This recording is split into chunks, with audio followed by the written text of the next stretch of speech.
नगरपालिका आणि महानगरपालिकेच्या निवडणुका, त्या निवडणुकीमध्ये उद्या हा उभाटा शिवसेना उतरले तर त्यांना जे मतदान मिळणार आहे, जर ते काँग्रेसच्या व्यतिरिक्त लढले तर काय मतदान होणार त्यांना?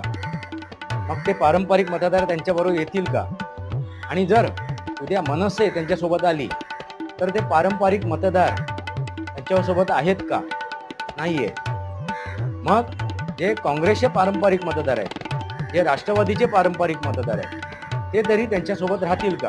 जर त्यांनी राष्ट्रवादीच्या विरोधात, काँग्रेसच्या विरोधात मनसेसोबत हातमिळवणी केली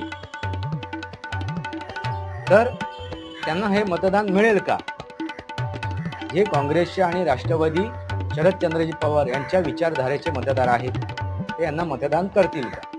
हा एक साधा सरळ प्रश्न आहे. त्याचं एक उत्तर कमेंट बॉक्समध्ये मांडा. तुम्हाला काय वाटते?